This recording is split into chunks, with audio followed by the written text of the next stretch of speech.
All right, welcome back to Football Therapy with Reggie and Radi. It's just an excuse for me to ask Radi a bunch of questions I really want to know the answer to, so I sound smarter on television. Radi, big win for Georgia over the weekend against Missouri. I'm curious for you, it was a game that was more of a slugfest. What maybe impressed you about the way that Georgia found a way to win that game? Well, I like that they had a plan for Luther Burden. So they came in and said, hey, look, we're going to install something on Monday. We're going to go three cornerbacks instead of, two cornerbacks and a star because – and it wasn't just Luther Burden. It's Theo Weeks, as you saw, some of those 4th and 14, those back shoulder throws. And their third and fourth receivers are really good. So and there's also you have to throw the quarterback run, and then they have a great running back tandem. So Georgia put in a new scheme for them, and it had its fits and starts. But at some point, Georgia kind of said, okay, you had this great drive down the field to start it, but we're going to slow you down a little bit more. And they made Missouri fight for every yard and not make any mistakes. And what happened? Second half, fourth quarter, a couple mistakes, some interceptions. And that's the one thing Missouri could not do. So Georgia put in a scheme to say, look, we're going to take away some of your strengths or at least negate them or make these equalizers.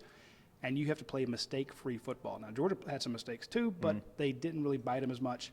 And I thought it was also good. The offensive line gave up a couple sacks early, but then settled down and stopped that. So Georgia's able to run the ball, control the clock, and no mistakes from Georgia turning the ball over.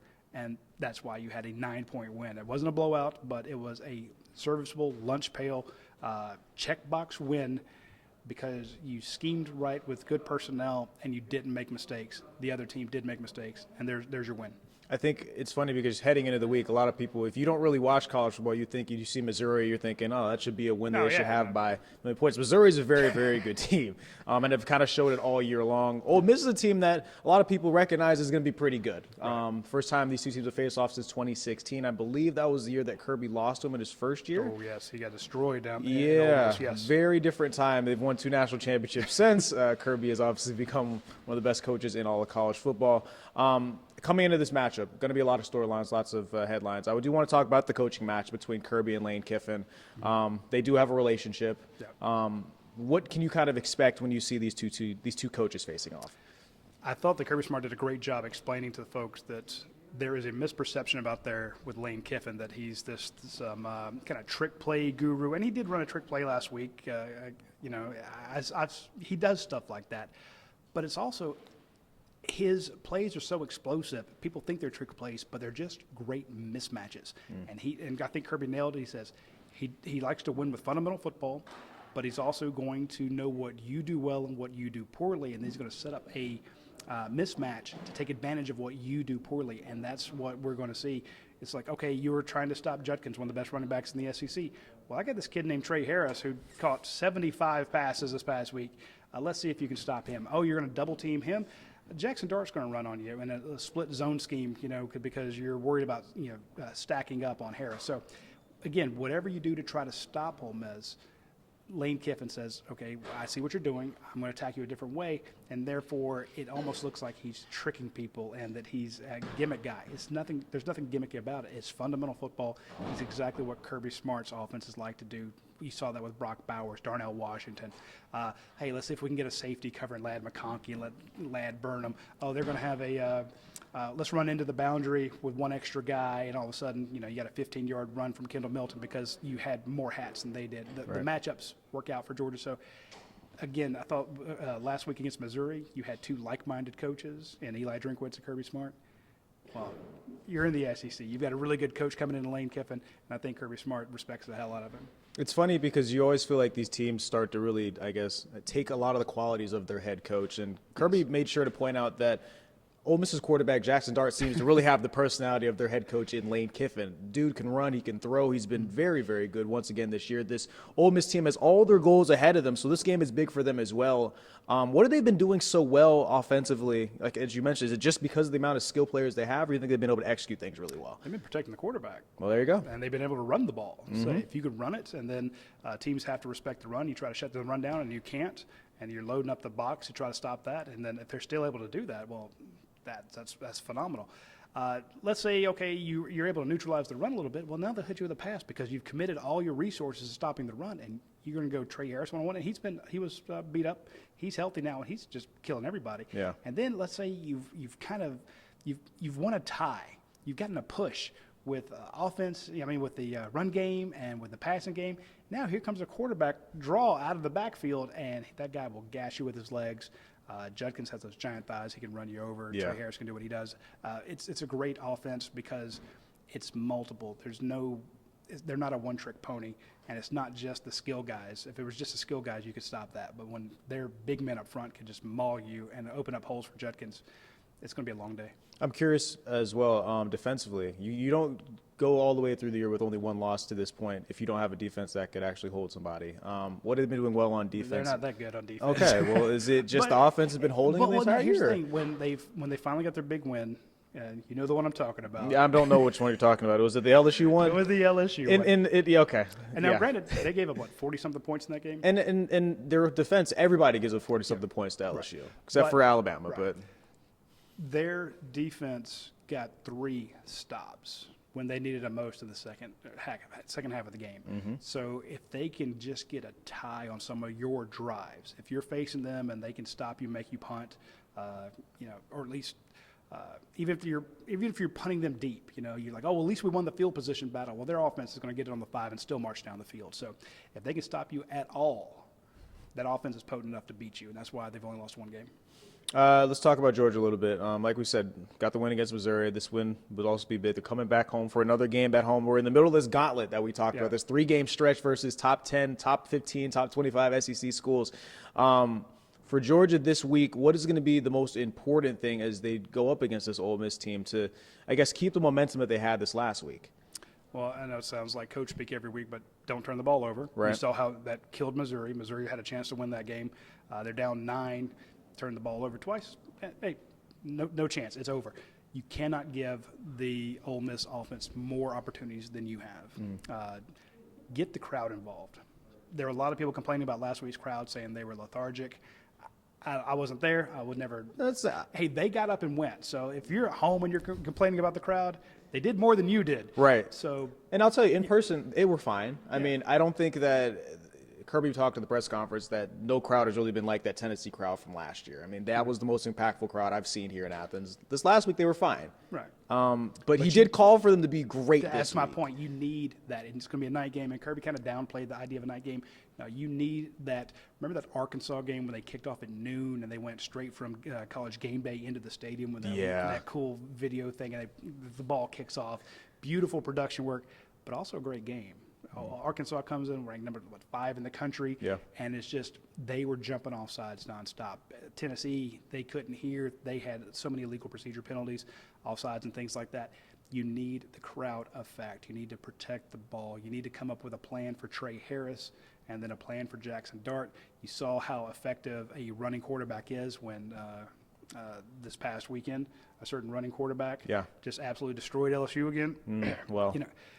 Just saying, when you see what Milroe can do, Jackson Dart can do the same stuff. And he's such a threat with his arm. So let's say you spy him. Well, now that's one less guy you have stopping the run or stop you helping out in the secondary against the pass. So they're going to have to come up with a good scheme, but just the basics. Crowd noise would be huge. Protect the ball. And I hate to say execute because that sounds terrible, but there were certain plays this past week. A missed tackle on a long drive. Michael Williams has a guy in the backfield. Right. Misses a tackle. They scored on that drive. Make that tackle. They're off the field. Same with Missouri. When they had a few bad plays, cost them the game. So it's going to come down to execution. And in other words, Georgia can't make mistakes. Which team ever has the fewest mistakes wins the game. Well, is it going to matter? You're going to be missing a couple guys, at least one big guy. We're talking about injuries again. Once again, it feels like that was such a story at the beginning of the year. They started to get healthy again, and of course, you got a big injury going into this week. Yeah, and not having Dumas Johnson out there, the starting inside linebacker. I remember the first part of the Florida game, so people were complaining about him missing a tackle, but then he gets a sack and then a hurry and then a pass breakup. I mean, he is an absolute monster in the middle. Not having him out there against the best offense that you faced all year is going to be huge. Now, you're going to bring in some young guys. C.J. Allen, he's really good. We saw the emergence of Raylan Wilson and Julian Humphreys this past week. Some other guys, not that same position, but some young guys got in there to make a name for themselves who can maybe take some pressure off that inside linebacker spot. But I think what they can do with Allen he saw him getting snaps very beginning of the season. Right. Wait a minute, you're a true freshman. What are you doing out there? But he's really good. So because maybe Jalen Walker play a little bit more. You know, we asked about Xavier Story. Xavier Story can step in. He played a lot earlier in the season. So I think they're going to have to scheme around the whole of not having him out there. And I'm not saying there's no way you can say it's a good thing. But maybe put a guy out there who's a little bit faster in, Allen or Walker, who can maybe, play a spy. So it'll be some very creative scheme creation for the defense because you don't have that Mr. Reliable in the center who you know exactly what he's going to give you. But maybe you have to come up with you have options, you just won't have experience. We talked about this on Sports Extra. I am curious. The college football playoff rankings, another one will come out on Tuesday. Georgia's still at number 2 as we go into Tuesday. Do you think they've done enough over this last week to be able to put themselves back up to 1? You get a top 15 win over a Missouri team at home. Do you think that gives them enough to bump back up to 1, or do you think that they're just going to have to win out the rest of these games and kind of end up where they end up? I could see the committee just saying, look, you're at 2. That's fine with us. You had a win over a ranked team. Congratulations. Let's see what you do against Ole Miss. So, again, you're trying to psychoanalyze people from a million miles away. You know how they're going to vote you. But, that does in their matrix and in their calculus, that does bump Georgia up. You got a big win. Granted, it was at home, but you beat a very good Missouri team, so that can move you up there. But there's a lot of love for Ohio State, and I could see them saying, well, it's still not as good as, Ohio State's wins over Notre Dame and Penn State, although Notre Dame did lose, so maybe a little bit of shines off that win as well. What have you kind of seen throughout the college football landscape? The top 4 kind of hold and the top 6 kind of hold. Where do you kind of see that Georgia kind of stacks up with these other teams? If you had to put your own ranking, do you think that they would be a team that beat these other teams head-to-head no matter what? No matter what, no. Georgia's not as good as they were last year. But a lot of these other teams aren't as good as they were last year. Now, everyone's getting better. Georgia's gotten better, as much better this week than they were last week. Absolutely. So is Alabama. FSU. Yeah. Oregon. These teams are getting better. So it's a situation where they're going to be at the end of the year. Right. I don't know. But if I'm a Georgia fan, I'm still worried about facing Alabama. And Milroe, you saw what he could do. I've been preaching it ever since you and I've been sitting here at the beginning. Even when they benched Milroe, I'm like, that's a bad idea. Right. I told you. I said he's really good. But then I think Georgia can beat any of those teams. I think they could lose to 3 or 4 of those teams. Like a Washington or Oregon, do you think they match up? Yeah, you could lose to Washington. Penix could just pick you apart. Dude, 52 points against USC, Ohio Ohio State, yeah. That's Marvin Harrison Jr., we know how good he is. Yeah, they almost beat you. They had to miss a field goal. Michigan looks really good. I know they got the whole scandal going on. We don't know what's going to happen there. And hey, maybe they have your calls. So they can you never know. They got your calls and they got good talent. So it's tough to beat a Michigan team. But the point is, Georgia can beat all those teams. I have no doubt in my mind that if Georgia lines up and plays its A game without turning the ball over, and you get Brock Bowers back. Kirby said that he's running now. We reported last Tuesday that he was jogging. So I don't know what Kirby means by running, but we know that he was. We broke the news last week that he was jogging in line, straight, no cuts and cutting yet. But you could get him back. Amarius Mims, maybe the best offensive tackle in the country, comes back this week, or he could have played last week.